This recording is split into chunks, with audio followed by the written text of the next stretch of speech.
میں گلشن اقبال میں کلینک میں گھر والوں کو لے کے گیا, کہیں کوئی لیڈی ڈاکٹر تھی, گھر والوں کا علاج کروانا تھا ڈینٹسٹ وغیرہ سے. تو دو خواتین ایسے موقع پر نا بالکل ایسے لوگوں سے میرا واسطہ پڑتا ہے جو نہ بیان سنتے ہیں, بالکل ایک آزاد خیال, اس سے مجھے لوگوں کا مائنڈ پڑھنے کا موقع ملتا ہے کہ لوگوں کے دل میں کیا ہے. بھائی علماء تو عمومی ایک مخصوص طبقے میں رہتے ہیں نا, ہم تو ہر جگہ جاتے ہیں, بہت سے علماء بھی ہر جگہ بھی جاتے ہیں, ان کو بہت معلومات ہوتی ہیں, لیکن میں بھی جاتا ہوں ہر جگہ. تو میں وہاں بیٹھا ہوا ہوں, تو وہ دو خواتین تھیں, خواتین کیا لڑکیاں تھیں, وہ بیٹھی ہوئی تھی. تو انہوں نے مجھ سے آ کے ایک بات پوچھنا شروع کی. مجھے انہوں نے کہا کہ آپ یہ بتائیں کہ خواتین کا جاب کرنا کیسا ہے اسلام میں. میں نے کہا پسندیدہ کام بولو بھائی نہیں ہے. میرے گھر والے ساتھ تھے, کہیں آپ اس کو کسی نیگیٹو یا فری ہونے کی طرف, بیگم کے ساتھ ہوتے ہوئے انسان کبھی کسی خاتون سے فری ہونے کا تصور بھی نہیں کر سکتا, پوری زندگی بھگتنا پڑتا ہے اس کو, یہ بتا دوں آپ کو. اس لیے میرے کیریکٹر پہ شبہ نہ کریں, سمجھ رہے ہو, کیونکہ اب یہ آپ کو بتا رہا ہوں, بیگم کی موجودگی میں کسی کی طرف آنکھ اٹھا کے بھی دیکھ لی نا, ساری زندگی اللہ کے سامنے روتے رہو گے, توبہ اللہ معاف کر دے گا. بیگم آپ کو وہ کہے گی یہ بندہ ٹھیک نہیں ہے, یہ بتا دوں. اس لیے بیگم موجود نہ ہو تو بھی غلط ہے, لیکن اس کا توبہ کا آپشن ہے, ٹھیک ہے نا. بیگم کی موجودگی میں وہ جب بھی آپ اس کے ساتھ ہوگے وہ ہمیشہ آپ کی پہ نظر رکھے گی. اور وہ بڑی خواتین بڑی ہوشیار ہوتی ہیں اس معاملے میں, وہ شو ایسے کرتی جیسے ہم نہیں دیکھ رہے, لیکن وہ پورا پورا دیکھ رہی ہوتی ہیں. جیسے کوئی لڑکی آئے گی, خاتون آئے گی نا سامنے سے, کوئی بغیر اسکارف کے, فوراً اس کو اپنا پھر دیکھ رہی ہوتی ہیں, بندہ کدھر دیکھ رہا ہے. یہ بہت ہوشیار ہوتی ہیں, یہ پورا ٹریس کر رہی ہوتی ہیں کہ, تو بہت احتیاط کی ضرورت ہے, سمجھ رہے. تو گھر والے بھی تھے, تو وہ دو لڑکیاں تھیں, وہ گلشن اقبال کی, وہ آ کے کہنے, بلکہ شاید ڈیفینس کی تھیں, وہ کہنے لگی کہ ہم نہیں جاب کرنا چاہتے. ہماری خاندان کی جتنی خواتین ہیں اور لوگ ہیں ہمیں ٹارچر کر رہے ہیں کہ جاب کرو جاب کرو جاب کرو. حالانکہ ان کے بیان سے پتہ چلا کہ ایجوکیٹڈ فیملی سے ان کا تعلق ہے اور مالدار فیملی سے ان کا تعلق. تو میں نے کہا کیوں فورس کر رہے ہیں آپ؟ انہوں نے کہا ہم ذہنی طور پر اس کو, حالانکہ وہ نہ پردہ کرتی نہ کوئی نماز کی بہت زیادہ پابند, لیکن ہمارا ذہن اس کو قبول, دونوں بہنیں تھیں, ہمارا ذہن اس کو قبول نہیں کرتا کہ اگر ہم نے جاب کی تو ہمارے لیے جو رشتہ آئے گا وہ ہماری جاب دیکھ کے آئے گا, اور ساری زندگی پھر ہمیں اپنے شوہر کے ساتھ. کتنی اللہ نے سینس دی.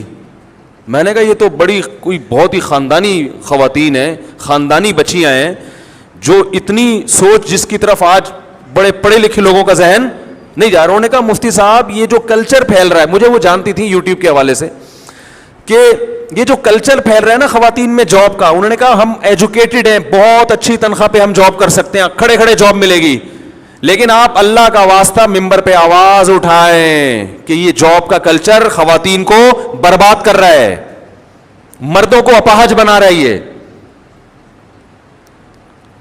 کیونکہ جب جاب سب کریں گی تو مردوں کو پھر ایسی بیوی چاہیے جو کیا کرنے والی ہو. تو اس نے کہا پھر ہم شوہر کے گھر, اپنے ماں باپ کے گھر کو چھوڑ کر جائیں کیوں جب وہ کوئی ذمہ داری اٹھانے کے لیے تیار نہیں ہے. تو میں نے تو اپنے پھر جو واقعات میں نے صبح شام ہم دیکھتے ہیں سنتے ہیں وہ بیان کرنا شروع کر دیے. میں نے کہا بھائی ہمارے پاس جو کیسز آ رہے ہیں وہ کیسز صرف اتنے نہیں ہیں جتنا آپ بیان کر رہی ہیں کہ جاب کروا رہے ہیں, تھوڑے دنوں میں مرد اپاہج ہو کے گھر میں بیٹھ جاتا ہے, اور ایک آدھ بچہ ہو جائے نا پھر عورت کی مجبوری ہے شوہر کے ساتھ رہنا, پھر عورت کی مجبوری ہے. تو اب اگر کوئی بچی کہے گھر میں کہ میں نے جاب نہیں کرنی ہے تو اسے کیا تانے ملیں گے؟ انہوں نے یہی کہا کہ ہمیں لوگ کیا کہتے ہیں, پاگل ہو گئے, دماغ خراب ہو گیا, تمہاری تو اتنی اچھی تم تنخواہ, تم شوہر کے مجبور کیوں ہو رہی ہو ہیں, یعنی تم شوہر کی آمدن سے کیوں کھاؤ گی, اپنا کماؤ اپنا کھاؤ. فیملی سسٹم تو برباد ہو جائے گا بھائی, پھر اپنا ہی کھانا اپنا ہی کمانا ہے سب نے.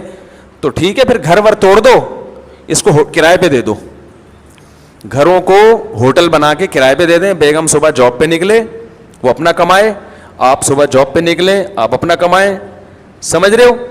اور پھر آپ ان سے بولا کریں کہ کہیں بھی ملاقات کر لیں, کیا خیال ہے؟ یہ گھر کرائے پہ دیں, اچھا رینٹ پہ چلا جائے گا, یہ بھی کمائیں آپ, آدھا آدھا یہ بھی بانٹ لیا کریں.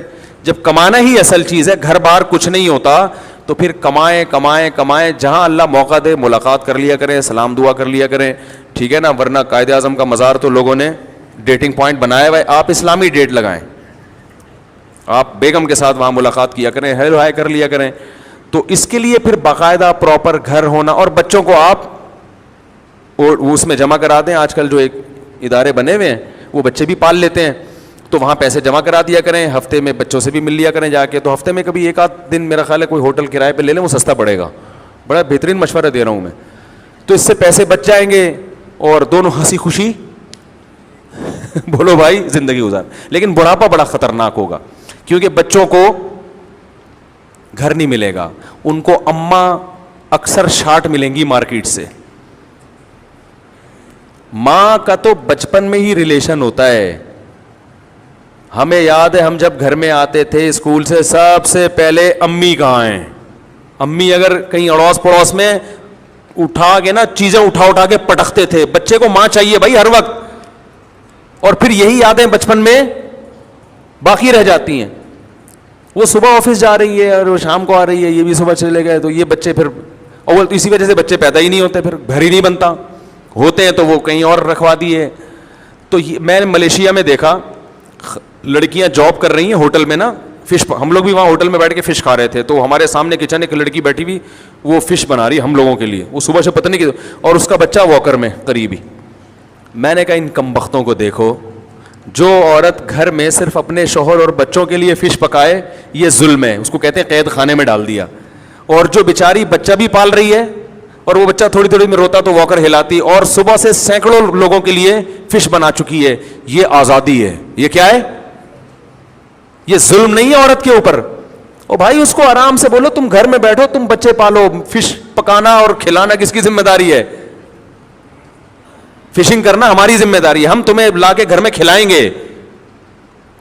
لیکن اس قسم کی باتوں کو لبرل لوگ پاگل پن اور دیوانہ پن کہتے ہیں یہ پرانے زمانے والی باتیں, یہ مولوی لوگ زمانے کے حساب سے چل ہی نہیں سکتے. تو جو تانا محمد صلی اللہ علیہ وسلم کو دیا گیا, آج وہ تانا براہ راست نبی کو تو نہیں دیا جا رہا, لیکن نبی کی تعلیمات کو فالو کرنے والوں کو مجنون اور دیوانگی کا تانا آج بھی دیا جا رہا ہے. تو جیسے قلم اور اس کی تحریریں گواہ ہے کہ محمد صلی اللہ علیہ وسلم دیوانے نہیں ہیں, اسی طرح یاد رکھو قلم اور اس کی تحریریں اس بات کی بھی گواہ ہے کہ جو نبی کو فالو کرنے والے ہیں وہ پاگل اور دیوانے نہیں ہیں.